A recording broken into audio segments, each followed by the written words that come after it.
Okay, so this week's chapter topic, beat reporting, with some interesting things about covering events and doing profiles as well, which is nice.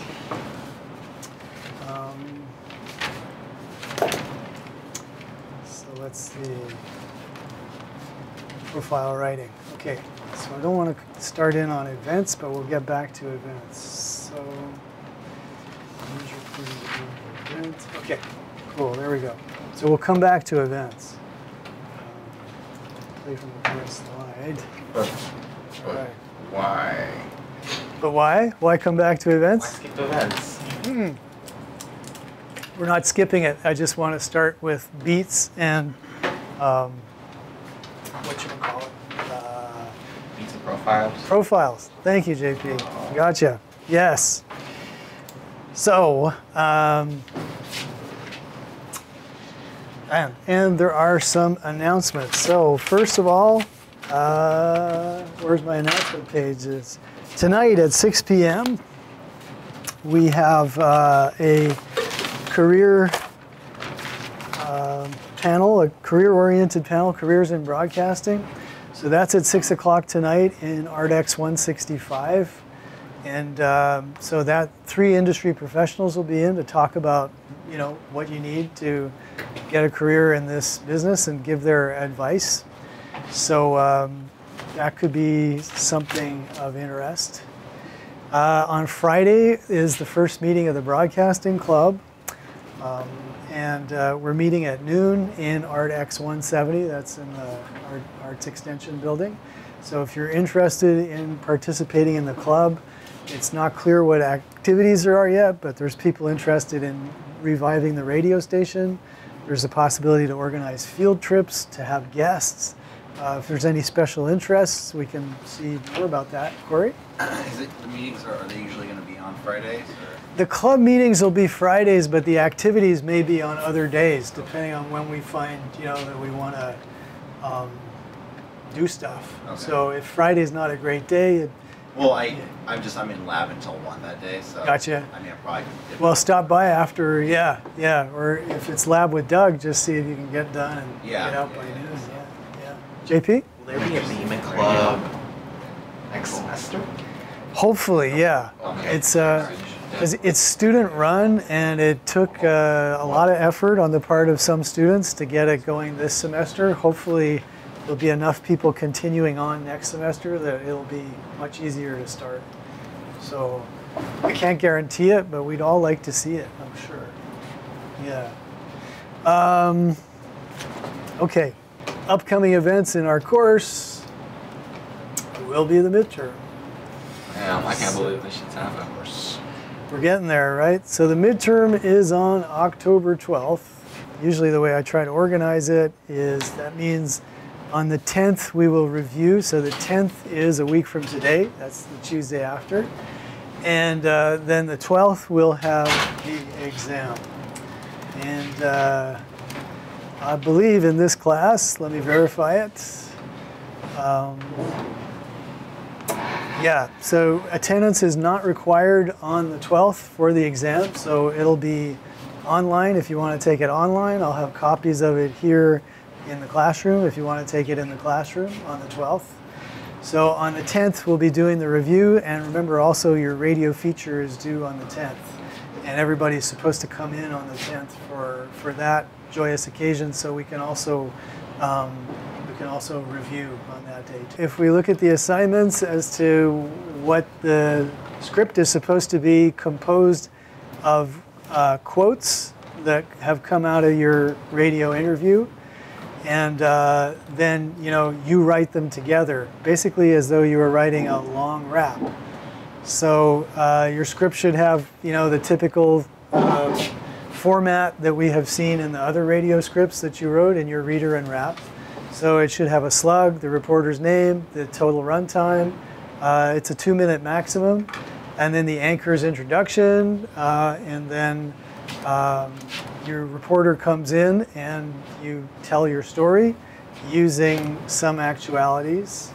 And here is remember, here is an example of the format. So remember, it is towards the end of this document. So the only thing Radio feature. The only thing I have a question about is when you go back to what it says for the guidelines.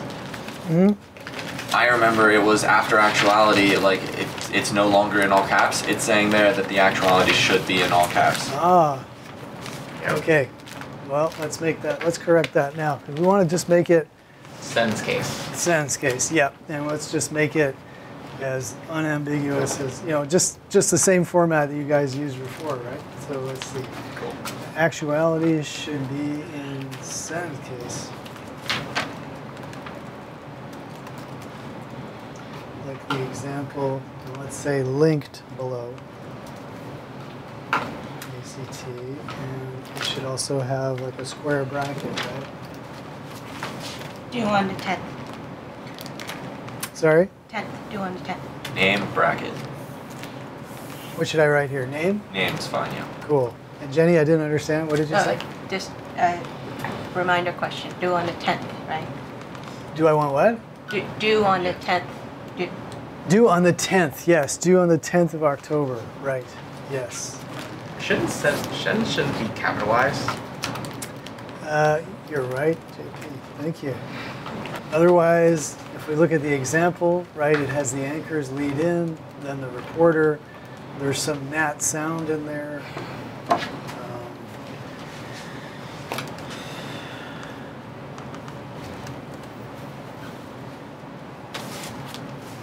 Okay, so I mean, while the line-by-line format is important, I think the most important thing to remember is that you are telling the story. You are, telling the story and illustrating it with actualities or something. But it's not like you have all your interview transcript telling the story.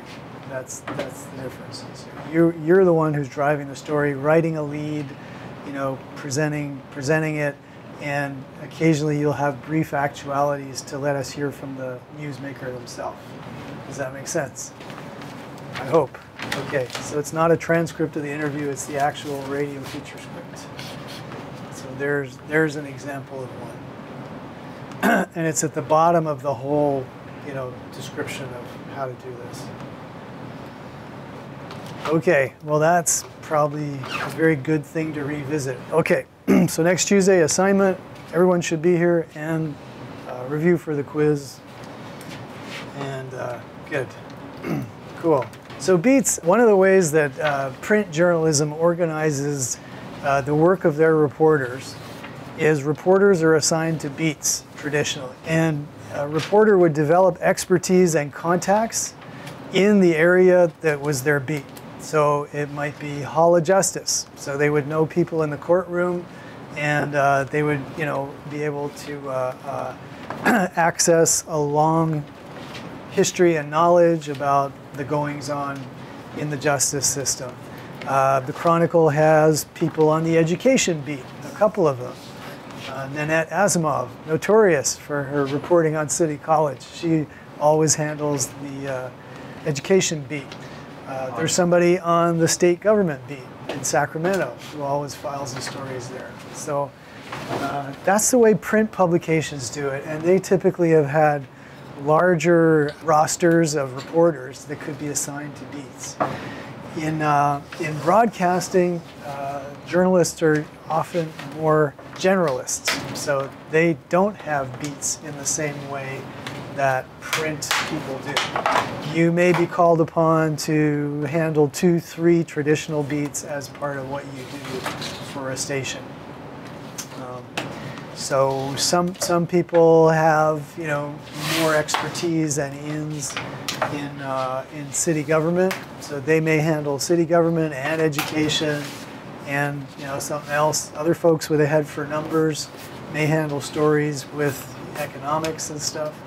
And usually senior reporters are given the more investigative stories, the one where it's critical as to getting information out. Because a certain amount of reporting, especially for broadcast, is not so investigative. It's more like, okay, there's an event at City Hall, go to the event at City Hall and find out what's being said and turn it into an engaging 2-minute story. That's a challenge in itself without checking through the mayor's garbage to find out what he's thrown away, or some of those investigative stuff, which is even more kind of adversarial and requires more reporting chops. So beats will be something you'll see more in print. However, this gives us a general idea of what kinds of things that news organizations cover. Even broadcast news organizations will cover this. It's just you may be called on to do several types of story in a day. So police news, court coverage, higher education, religious information. Don't see that too much around here, but I'm sure in other markets it would be something that people focus on a lot. And of course, you may actually wind up writing a newsletter for a religious organization. And there's lots of work in that, which is sort of broadcast writing type of thing. Some of them even do, video. And I worked on stuff for a sect up in Montreal that a friend of mine converted to, and then hired us all to do videos and stuff. It was interesting. And I worked on another one for a yoga ashram that was being sued by the government because they wanted to take away their nonprofit status. And they had a huge, 100-acre spread in the country that they did retreats and stuff. And so they hired us for a week to produce a video to show how this wasn't like a summer camp. There was a whole spiritual aspect of it because they were afraid that they were going to lose their tax-exempt status. That was an interesting one. They had an old biplane that was painted from the 1960s that their founder had flown over someplace and blessed everybody. Is it JP? Oh, I don't know if you were talking about geographic beats just yet. Not yet. But you having an idea? Because I'm thinking maybe you retired a few years ago, but Moy Cuesta from KTVU. I feel like you always cover the South Bay. Yeah, probably right. I'm not familiar with it, but that sounds like a beat. Yeah, okay. Sometimes it's just their geographic location too. I'm sure the person who covers for Sacramento for the Chronicle is in Sacramento. So perhaps it's somebody who is located more in the South Bay so that they could do those stories too. Gotcha. Conceptual beats. Science, for instance. If you're a science reporter for a magazine or for a big news outlet. So that would be something. A broadcast equivalent there would be, working as a researcher / producer on, let's say a science-oriented show or something like that. I worked for a long time on a show which did science stories for kids, and they had a whole bunch of people who basically had master's degrees from, university who knew they could never teach, and but what they did was write. Basically on spec, they'd write different stories, and then our hosts, me included, would visit, a factory to talk about how paint is made, or we'd ride a boat up the wrong way up a river to find out about current and all that kind of thing. So, yeah, the trick there was to know enough science, and then to be good at finding out ways to illustrate concepts in, practical application. It was really a lot of fun, the show, and it ran 12 seasons or something. I wasn't on it for that long, but it was a very popular show. So what was that called? Fun beat. It was called Les Petits Débrouillards, which would translate into the little. Someone who's débrouillard is someone who can always work something out. They're able to come up with the right thing in any situation. It's MacGyver. I guess I've heard of MacGyver, but I don't. Yeah. So they're, I guess, little MacGyvers, I guess, right? They have a problem, oh, how are we going to do this? And then they'll figure it out with the help of, yeah, that's. Anyhow, but that would be, kind of a beat-oriented show in broadcasting, and it was fun. And I was always really impressed with the people who could take the scientific knowledge and make it fun to watch on TV for kids. Okay, conceptual beats, data-driven journalism is a big thing now. Has anyone heard of any of it? Data-driven journalism? I mean, like reports on like Google and Amazon and stuff like that all the time? It's different than that. It's people making stories based on publicly available data. There is a publication that specializes in this, a newspaper that's basically, it's publishing on the web now. It's an old newspaper, and it's putting out data-driven stories. So we're looking at job opportunities, but it breaks down into a couple of things. Let's say the person who can take a database and from it extract a story. In other words, let's say your database is publicly available salaries for public employees, right? Can you extract a story in there about, the growing inequality of pay to administrators versus, people who work 9 to 5. Another is the data visualization. So once you have extracted information, can you show it to people in a way which helps them to understand it? Okay, so will this actually play, or will it tell me that I need a subscription to KQED? The previously scheduled program will not be seen tonight, so that Frontline can bring you this special report.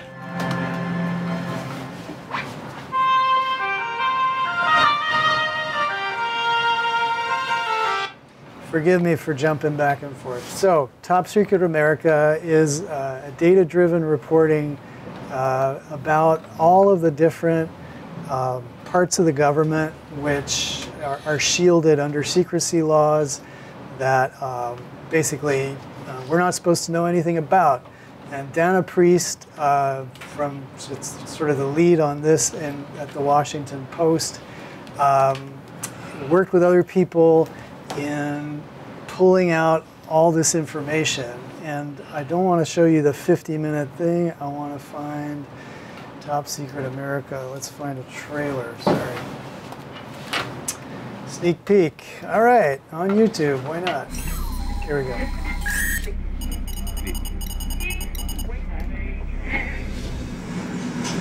This is by far the longest and most difficult project I've ever done. So far, we're in it a year and a half. She's won 2 Pulitzer Prizes for investigative reporting. Now Dana Priest has a new story. I'm having interviews with FBI, with the CIA, with NSA, with just you name it. I've done hundreds of interviews, both in person and on the phone, and at all different levels. She's trying to uncover the vast and hidden apparatus of the war on terror. It is like a gigantic onion that peeling back the layers just has continued and continued and continued. And it's growing. So how do you even get your arms around that and say, what is this world? To tell the story, Priest formed an alliance with military expert and reporter William Arkin. Arkin lives in Vermont and works in his barn. I like to catalog, list, and create databases and understand the totality of things. Doesn't that make sense? Yeah. Once competitors, now Arkin and Priest are working together. It was a cautious dance between 2 people who are very secretive. But eventually we realized we were looking at exactly the same thing. He is a compulsive collector of information. And he's got his secret computers. Using the tools of the web, they began to build a map, trying to identify what some in Washington call the dark side. But this has been totally revamped since 9/11, completely. And so there's the helicopter pad for the helicopter that would come in from the White House. And here's the entrance to the bunker. Everything lives somewhere. So if we can start to map it, 2 satellite receivers, then maybe we could actually do sort of an alternative geography that you can't see because it's purposely hidden from you. It's like a Cold War model superimposed on top of the post 9/11 world. What I started to do is physically catalog the top secret America, the pieces of our government, our military, our homeland security apparatus, and our corporate world that were doing top secret work. They began to uncover a massive hidden world of military, government, and private organization. Here's all of General Dynamics in the country. Oh my goodness! You know, it's something that I felt after covering the military for so many years and then the CIA. There was something out there that was not there before 9/11, and it was growing.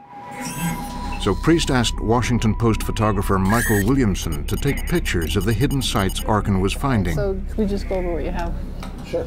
This is the picture that I went up to that credit union place. It's all surrounded with signs like this. It is. For the rest of my life, I will never see the world the same way again, especially around Washington. Yeah. So had it not been for the leaves off the trees and at night, you would never see this thing. And yet it's gigantic. Yeah. These buildings that they might only be 4 stories high, but they go down 10 stories. And there's a whole world down there, like shops and places to eat and that you don't know about. That's just for them. They are top secret intelligence buildings. And one day, as Williamson approached one of them, he was taken by surprise.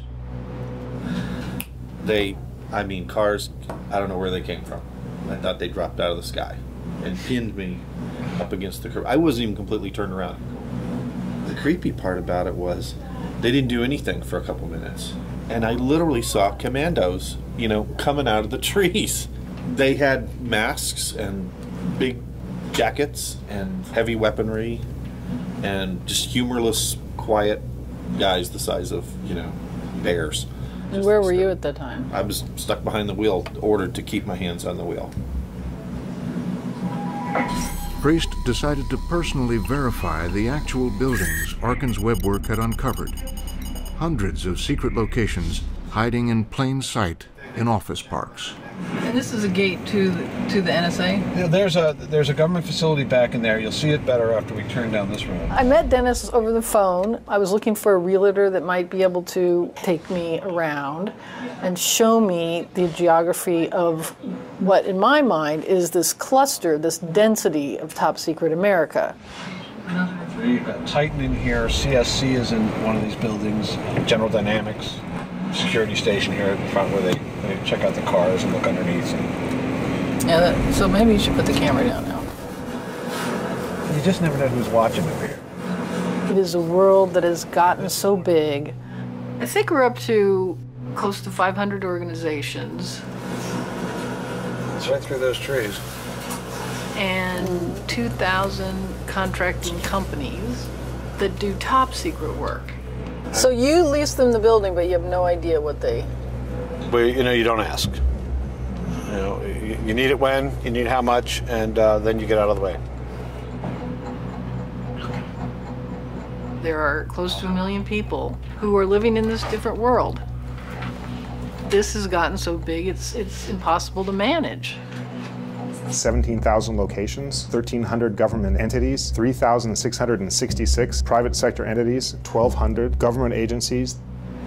When you stop and look at the sheer scale of it, it's an extraordinarily difficult story to report by virtue of what it is that we're trying to describe, which is top secret America. The stories are breaking in the Washington Post, taking the measure of just how big, powerful, and unmanageable top secret America has become since 9/11. Counter drugs, the names are really wild. counter IEDs.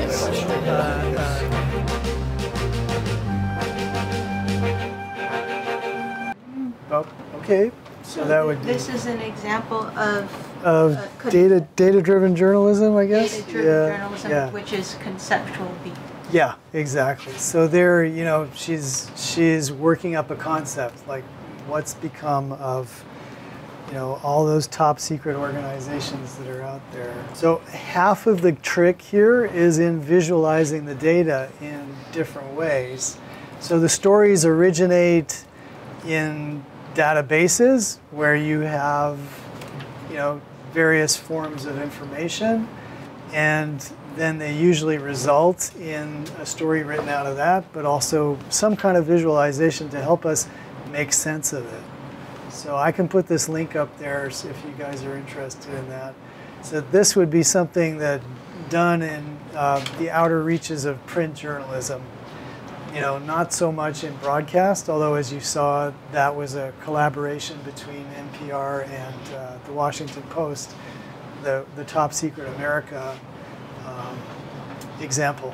And it had a really wild data visualization that, when I was searching it, you could see a little bit of it, but it had this interconnected web of all of the different organizations which are deemed top secret and what they do for the government. So it was interesting. Hey, Sheila just dropped off some certificates for people who are going to be, these are the forms for people who are going to be applying for certificates, right? So if this course is part of the foundation certificate, so if you are, if you think you're going to finish everything to qualify you for the certificate, you need to fill this in the next 2 days to hand it into her. So this semester?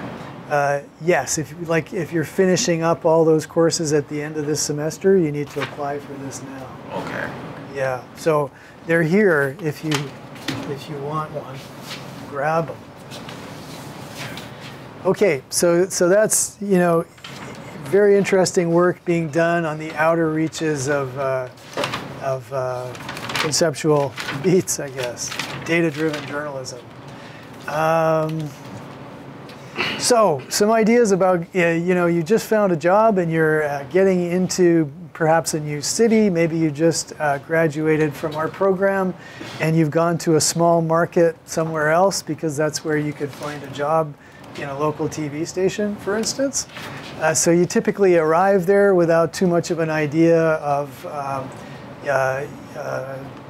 both the location and who could help you with your stories, and also maybe even the beat. Maybe you're not all that aware of it. So ideas here about what to do when you get there. So definitely talk to your people who either did the job or are still there and can give you tips about who to talk to. So basically you're building a contact list, and as you go out talking to people on stories, make sure you always get their number, their email, that kind of stuff, and build that in. Certainly look back to the stuff that's being done at the station before. And of course, you'll be talking to your boss all the time about what their news values are and what kinds of stories they want done. But hopefully the idea is that you'll be pitching stories as well as just doing what they tell you to do from pretty early on. So building sources is what we were just talking about. So whether you're out working on a story or just if you have the time, just talking to people who would be familiar with your beat. So in education, it might be looking over what's already been written by people. Pardon me? Campus police. Okay, campus police, perhaps. Gather documents. So it's not uncommon for people on a beat to call weekly people they know to find out what's going on. So certainly if you're on police or courts, police, it's basically you're calling every day, 5 or 6 a.m. to the desk at the local police station, finding out, okay, did anything happen last night? Because a lot of your early stories are like police blotter stories, they call them. So some contacts or institutions you call regularly like that. Some individuals you call once in a while, just to touch base, and if there's nothing to be said, then you've just said hi so that they remember you. And that's A, to find out if they know anything that happened that you should know about, and then B, just so that they know you, so that in case there's something you need to know, that they have an ongoing relationship with you.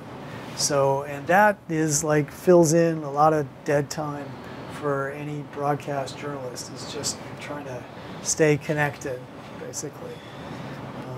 Cool. So we're on to talking about features.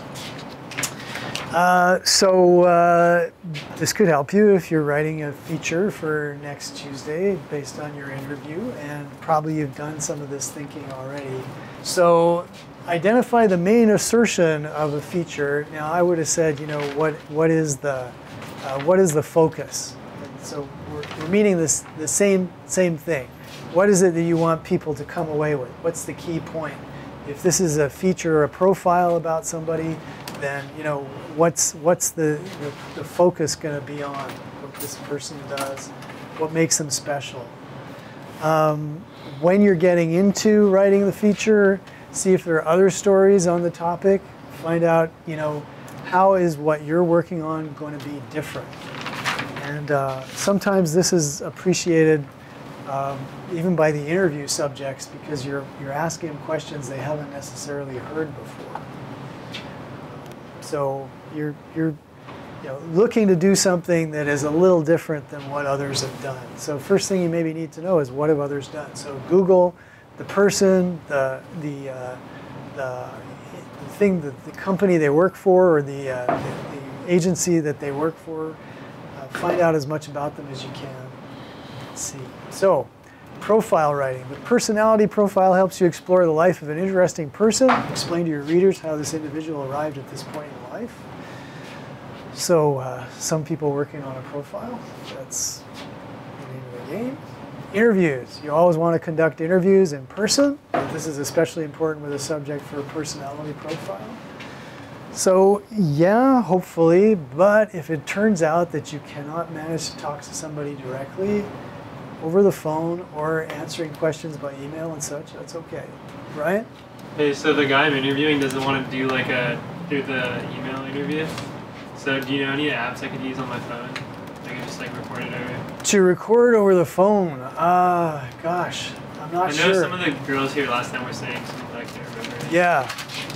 Let's just check chat if they're maybe on chat to help us out. We'll see. So Ryan is asking, are there any apps that would record a phone call conversation? I can't think of any apps, but off the top of my head, if you just like put it on speaker and then like have a recorder. Oh yeah, that would work, huh? Yeah. Yeah. So call them on a regular phone and then record it onto your cell phone, maybe. With a memo app or something? Does it let you run, what is that thing called, voice memos while you're using your phone to call? I'm not sure. I haven't tried it yet. Check it out, but probably the easiest way is to record like a yeah, that speakerphone seems. I don't know why I didn't think of that. Yeah, that makes sense. But if anybody does have an idea, then do it. Let us know. So that's interesting. Usually people don't want to like talk in person, but in this case, the person doesn't want to do it by email. They want I think he thinks I'm going to do like individual questions for every email, but I would just email him all the questions at once. Probably. Oh, okay. Well, you'll probably get more outgoing information. He's older. I don't think he probably just wants to do like old school. Yeah. Oh, great. Someone was saying on chat that you can do Google Hangouts. Oh, okay. I guess that. And record it that way? Yeah. If he's an older person, is he going to know how to use it? I don't know. He doesn't text, I don't think. So like, Yeah, maybe not. Yeah. So that's okay. You gotta get an old tape recorder. Yeah. Just use someone else's phone to record on speaker. All right. Well, check it out. Sources. You want to take the time to get back to your source at least one time after an initial interview. Well, sometimes all you're going to get is the initial interview, I have to say. So if you can, that's a great idea. I mean, the assignment's kind of structured so that we'll do this, you'll have a second time around when we do this as a TV package. But I'm not sure. Do what you can get. But a good thing to do if you can if you know you have access a second time, is you can update any stuff in the story which was developing at the time of your first interview. So it's like, how did you get on with that thing you were working on? What's the outcome? That could help if you can get back to them later. But sometimes you can't. Corey, did you have something to say? No, I was just going to say something probably about how it's a good idea to contact your source just as a, thank you for the interview. For sure, yeah, absolutely, yeah. So Part of this thing about collecting sources is get their information, and once you're done with the interview, the next day, just send them a thank you.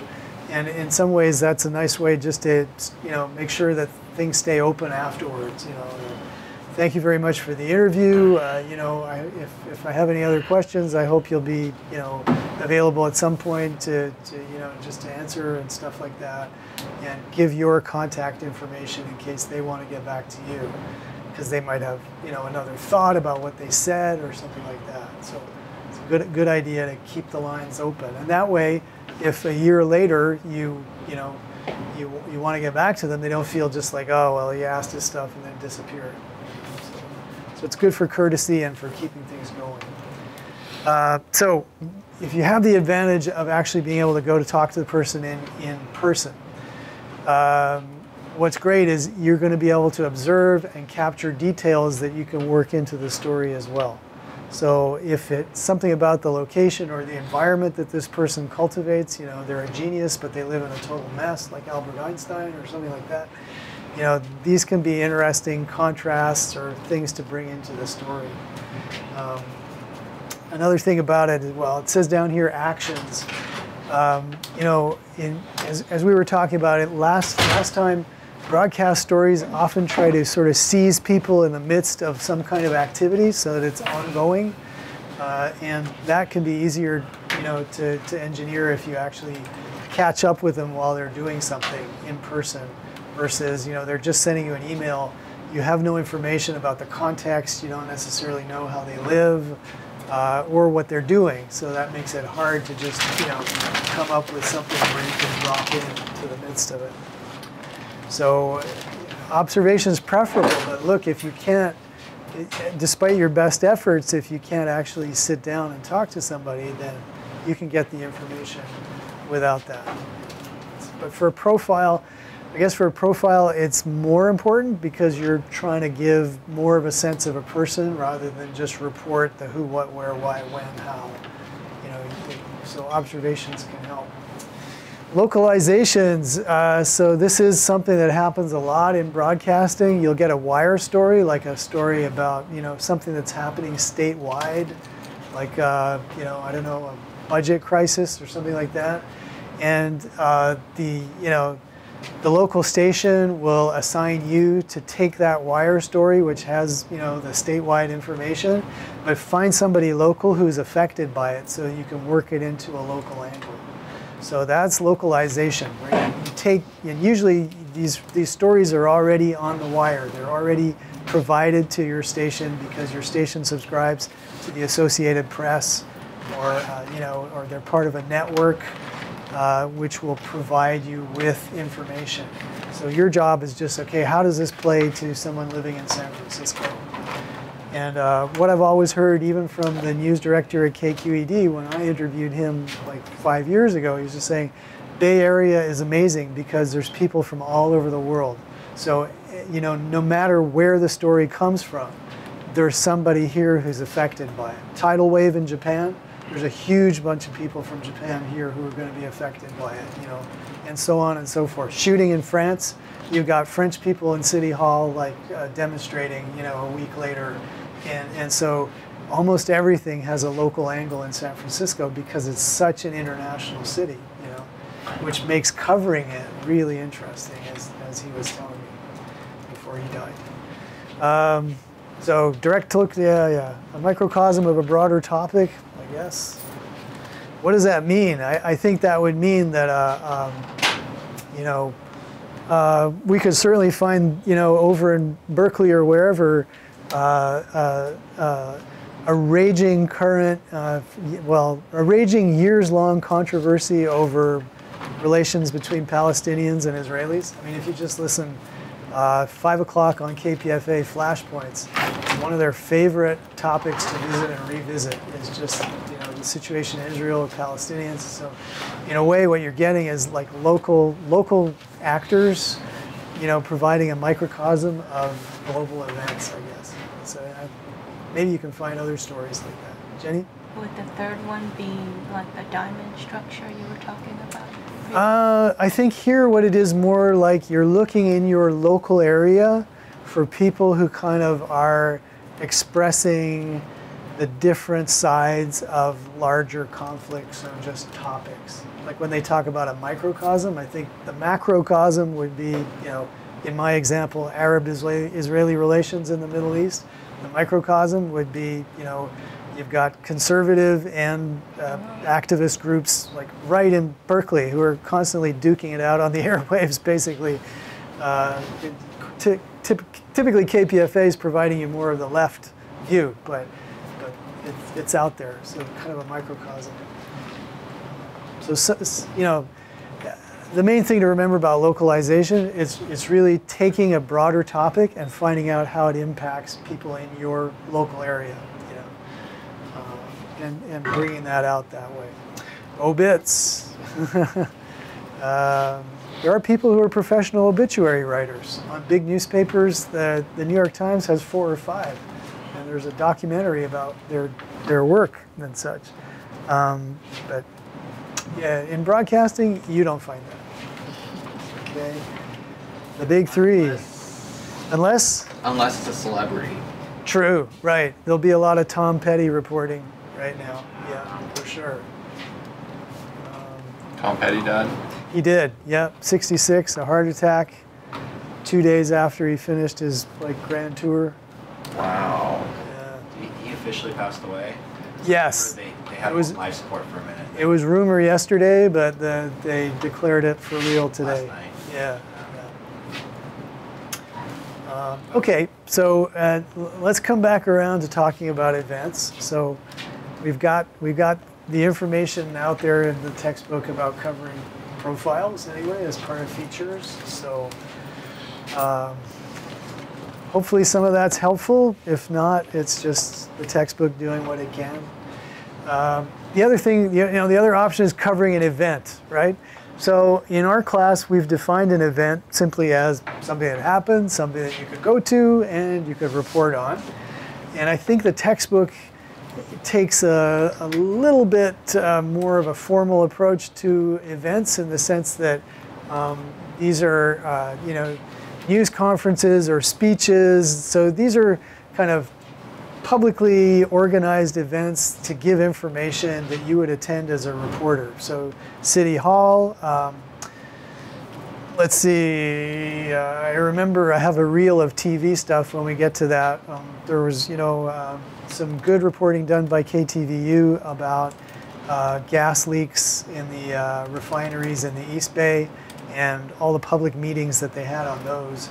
And those were quite conflictual. Like you had community groups who were really attacking the Exxon, based on the gas leaks and stuff. And plus, it wasn't the first time, so there was a lot of coverage of that. And so those would have been, public meetings organized in order for, the refinery to give their information, but also for the public to interact with them. So sometimes that could be a real good thing to cover because you're out in your community and you also are getting already a couple of sides on a contentious issue right there. So first off, does anyone care about it? So, it could be an event which is of such limited interest, there's no need to cover it. But I think you guys all had events that were, connecting out to broader topics that were interesting, housing in San Francisco, or,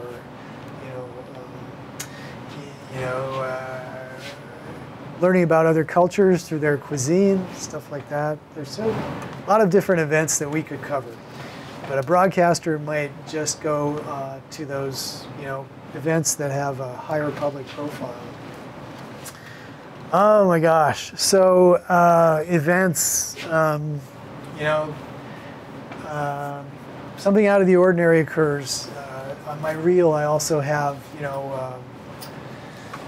somebody gets shot and you clearly have a press conference, outside their house. They're scheduled to appear. You've got all the media there. So you're there as a reporter to get that information out there. Somebody is sentenced in court, and there's going to be a press conference on the stairs of the courtroom. So, you know, it ranged, you know, breaking news would be those types of events where something is pretty quickly put together. So you're there really to get as much information as you can, because these are usually breaking stories, and you know they're gonna get all the media together in a kind of a scrum. Like yesterday, they had that the brother of that guy who shot everybody in Las Vegas. He was on for about 10 minutes, free associating basically in that type of event. And it was pretty sad to see. For how bad for him, because they kept asking like the same question. I know. Over and over. And he's right. Just like, I'm surprised he wasn't like, dude, I'm done. Me too. I thought this guy's gonna walk away. Yeah. Like, why don't you just walk away? Yeah. It was weird. Yeah. It was like, well, how do you? I mean, how's it supposed to feel when my brother just killed like 50 people? You know, it was like wild. Yeah. I thought whoever was doing the questioning there really was not that adept. You know, but. What are you going to get out of a guy, you know, after that, like just standing on the street corner? Yeah. You know, but they're so hungry for, you know, more information at that point, they'll put it on for a long time. Really more information at that point? No. Or is it just more time being spent? Exactly. I mean, that's the issue of 24/7 news channels. You got endless time to fill. Yeah. Yeah, so they let it go and they let it go and they let it go. Yeah, it's true. There's a lot of stuff that's covered that way where you don't learn all that much. Speeches, right? Another place that you could cover. Speeches are, I mean, we used to go and set a camera up in the back along with 5 other cameras, and the journalist would sit in the front with a watch, and basically you'd shoot the speech from beginning to end, and the journalist would write down their sound bites based on the time of day. So it would be, okay, I've got something at 12:11, I've got something at 12:14, I got something at 12:18. And once the speech is done, there's usually an opportunity to talk to whoever made the speech afterwards in a kind of a scrum. So you grab the camera and you run up, and hopefully, you know, there'll be some questions afterwards when you can talk to, you know, the journalist can talk to somebody. And then the journalist is, you know, they usually had a list of questions before the event, and they may have modified them based on what they heard in the speech. And then you run away after that with, you know, those 3 actualities that you've managed to write the time down for, plus whatever you managed to ask in terms of questions. And sometimes you would move right away to outside of wherever the speech happens and do a stand-up right then. So the journalist would then be writing, you know, the framing stuff, like literally while you're setting up the camera. So it happens very fast. And they may have planned it again. They plan their questions in advance. Very often, you know, you've thought about what it is you've got to say before you get there. Like, what's the context for this? Why is this an important speech?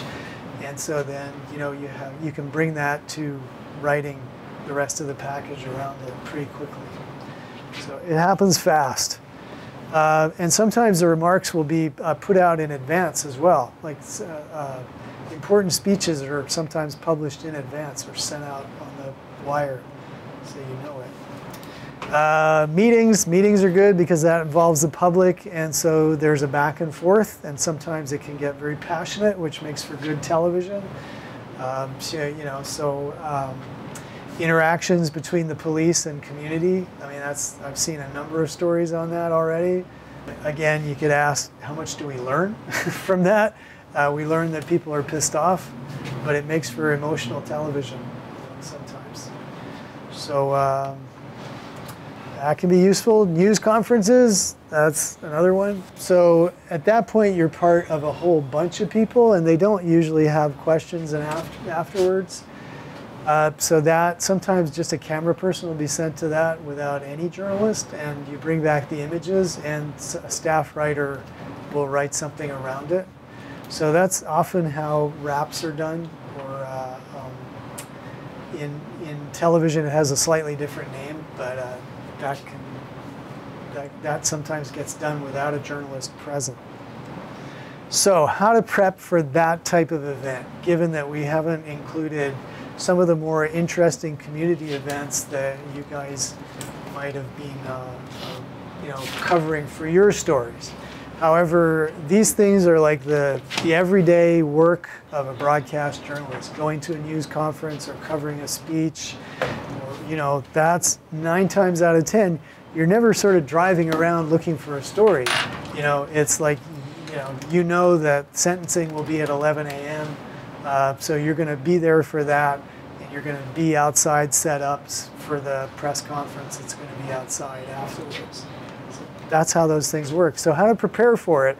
Go to some meetings. That's one thing I was considering for our class, was for all of us to go to a Board of Governors meeting and to cover it, just as a kind of like, just as a learning experience rather than a story that you'd actually write up.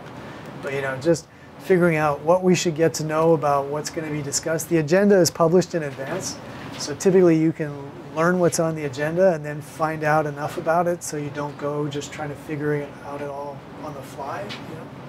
So that could be useful. And the more of these you do, the more you know how they go. So when are we going to do that? Well, we're not actually going to do it. It didn't fit into the schedule, okay? But there would be time, so maybe in subsequent semesters we'll try to do it. Seek background. So once you know what's on the agenda, find out what the topics are. If you're going to get an interview, then think about who's going to be there and what kind of questions you would ask, because you'll be stressed in the moment and you may not have the foresight. So find out as much as you can and know what you're going to ask people. And then when you get there, when you're called or sent to an event, you got to try to figure out, like, okay, what's the kernel of this? What's the most important thing about the event? What do people need to know? So again, if it's, let's say if it's the gas leak at the refinery, you need to know, is there an ongoing investigation? How much information is actually going to come out here? And then who are the different parties who are involved? So at that point, the core of this may simply be what happened, getting that information out, or the core may be, the conflicts between the community and the company, the organization that they're dealing with. The core may be, something else as well. So you're trying, going in, you're trying to figure out, okay, what is this a story about? What can we find out and tell people, to satisfy what they want to know about this? And if it's a disaster, then it's going to be like, what caused this, and what can the company do about it? So those would be your core things. When you're reporting on an event, you also want to look at the bigger picture. Like, is this a part of some kind of trend that you need to talk about, or at least give that context?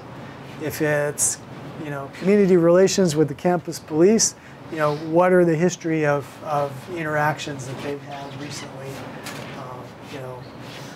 Is it important that, we're getting a new chief of police sometime, and so on and so forth out there? You're not supposed to quotation mark either. Is that right? Well, how do you mean? Follow up with that. Yeah. I mean, like, why is why in quotations? When you're trying to do, like, you're giving the extra emphasis on why, like we learned not to do that, and it did it on the last slide too. Oh yeah, but these aren't writing for broadcast scripts. These are PowerPoints. It's still just bad writing. Bad writing. Flesh out the why elements of your story. Yeah, I don't know how they're just trying to set that off to, I mean, it's the who, what, where, when, all of that is basically factual reporting. The why it derives from you making some inferences. So yeah, whether or not it's got quotation marks around it, I guess the idea there is that, as you've got your inferences and you want to follow it up with somebody, okay, why did this happen? So that you can confirm your inferences. So the point there.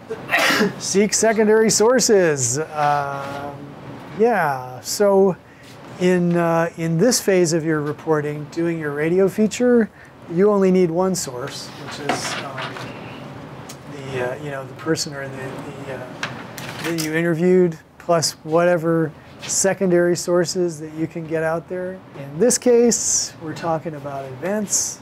Yeah, I mean, it seems to me that if you're there, and what I'm hearing about people who are reporting in our own class, that they've managed to, not just maybe connect with the organizer, but also with people who are attending an event in order to get some, information about it or just how people are responding to it. So that's cool. They're not your most informative sources, but they can be useful. Yeah, members of the public who will feel the impact of a policy that a council or board approved. So definitely, you're searching for people who will make us understand why this is important to who. So yeah, secondary sources, important. Check your facts. Proper nouns spelled right, events outlined in their correct sequence, outcomes presented in a clear and coherent way. So yeah, it comes back to our second class, right? So people will believe you and they'll enjoy your reporting more if you are checking all your stuff, that it makes sense. Sure. Contact information, so don't go away without getting and giving your contact information, getting there so you can follow up with, especially if you get away and you realize, I forgot to ask that, or they bring up something which is, you want to be able to ask it. So keep that door open for sure, just like we said about. Cool. All right. So we did wind up covering everything on this stack of slides. Ideas about all this? Wonderful thing about this book, it all seems pretty basic. Time to do it. Time to do it. All right, run out and do it, folks. So we'll see you on Thursday for second half of the chapter 10. Just do it. Yeah.